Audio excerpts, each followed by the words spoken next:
giving us this presentation. I have a couple questions for you. What happened? I mean, I believe they were touting this big surplus that California had at one point, I think around COVID times. And now we're in a huge deficit and getting worse. And from what I understood, what I learned today is that there's a certain amount that is going to be guaranteed for distribution and others that are a possibility. Is that how I saw it? I think it was like 2 billion for the first portion and then 1.1 billion for the second. Yeah.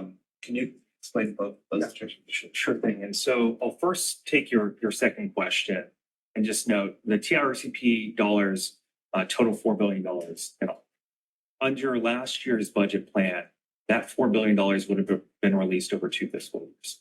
$2 billion in fiscal year 23-24, $2 billion in fiscal year 24-25. What the governor is proposing for this year is to say the first $2 billion for fiscal year 23-24, that gets maintained. That second $2 billion gets split over 2 fiscal years. In this year's budget, what you would see if the governor's budget gets adopted is the first $1 billion of the $2 billion will be released for a $3 billion commitment total that is signed, sealed, delivered to the agencies. The other $1 billion, there's a commitment. What I think is notable is a commitment is not as good as having cash in hand.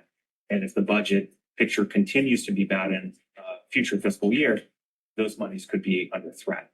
The additional $1.1 billion that comprises then the $5.1 billion total is not proposed for any changes.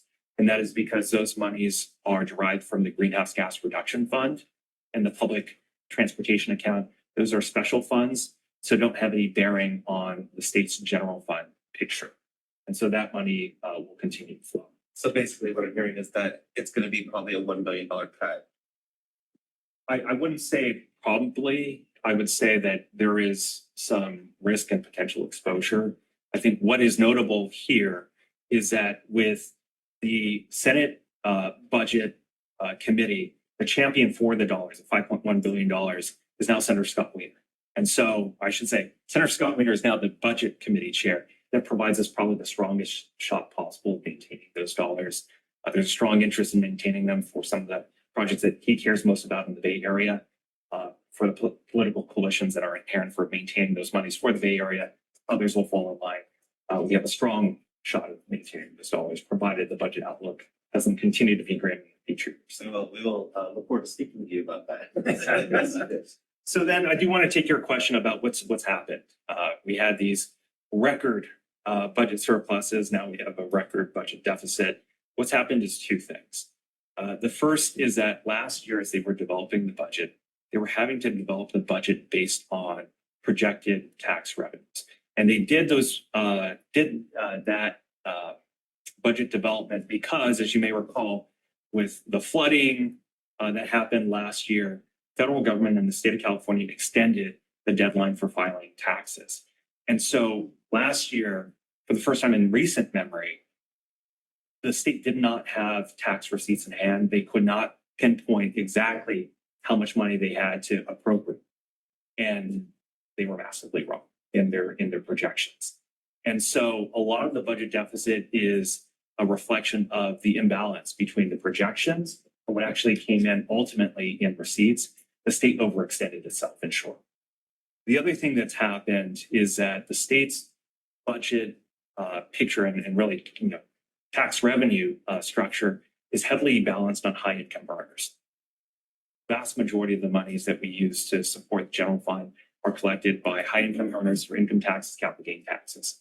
And as we've seen mass layoffs, we've seen folks not doing as well on the high end. We've seen then that those tax receipts have come down. That is what's impacting then the future year considerations. And so it's two twin efforts that are, or rather realities that are having the impact on the budget. You would think that someone that knew like previous levels of income coming into the state would have made a better, would have presumed better of what would actually happen. But you would have hoped so, and unfortunately, yes. Whoever's in charge of that is probably fired. But I have one last thing, and I don't know if you're the right person to answer, but you did say that the RTC was receiving 35 million. How much is Metro getting of that? Is this the money that we, So $125. yeah, So the 32. this is the money that we, RTC appropriated back in December? Yeah, so then, yeah, it's 32. Okay, great. Thank you. Question. Last year you mentioned about a bill that would add transit agencies to emergency services like hospital, police, so that if there's an emergency, they can be included in that. Did that make it into this year or? So unfortunately, the bill was held last year by the Assembly Appropriations Committee and was not reintroduced. One of the things that is ongoing, however, is that bill was sponsored by the California Transit Association to provide the benefit for recognizing the roles that you play in mobility, the CE transition, but then also to the emergency response functions of agencies. The California Transit Association is continuing to pursue what may be a regulatory and administrative route for actuating that same policy. There was some skepticism, frankly, as the bill was moving forward. This could not just simply be done through regulatory action by the CPUC. So the author of that bill is pursuing that directly with the CPUC, seeing if we can bring that online. It's not borne fruit yet, but I would hope to be able to provide an update soon on whether or not we're told yes or no that it can be done within the regulatory powers of the CPUC. It'd be nice before our next. Absolutely. We've been ringing the alarm. The bill that would expand the application of enhanced penalties for transit employees.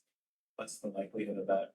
What's the prospects for it? Yeah, I would say that, this year, relative to any other year, prospects are fairly strong. And I say that for two reasons. One is that in previous years, as the California Transit Association pursued similar bills, it haven't gone so much as the hearing. This year, we have the chair of the Assembly Public Safety Committee, first stop for the bill, who's authoring the bill. And so that gives us a leg up. The second thing that is providing some wins in our sales is that we have a heavy balance of labor organizations representing or rather supporting the bill. So ATU, Teamsters, and TWU are at this stage behind the bill.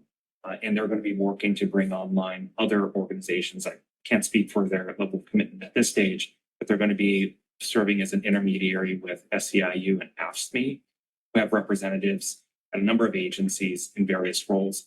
We're hoping that that locked up support can help us move forward. First of all, I want to thank you and your office for excellent representation of this agency. Thank you. For years. And especially this year, 3,000 bills. I mean, usually that's 600 or 700 more than with those spot bills included than normal. So you've got your Like every year it seems to maybe not increase, but stays at a relatively high level. Yeah. And as far as the deficit projection, I know that the governor used reserves. Sure. Reality of it all is historically, I think the LAO has been closer to the projected deficit than the governor's office in the years. Is that correct? I would say absolutely that is correct. And in fact, the LAO's own analysis of the governor's budget suggested that his $38 billion figure was actually 58. Because when you take into account some of the accounting maneuvers that were included within the governor's budget, as developed by the Department of Finance, number again, closer to 58. We'll find ourselves somewhere between that 38 and 73 projection. I would agree with you. Year over year, we've seen LAO be a bit closer to the number. Additional questions or comments from the board? Just to add on what Dr. Ditch mentioned, it was 2 years ago, 200 billion surplus. And it is frustrating to see that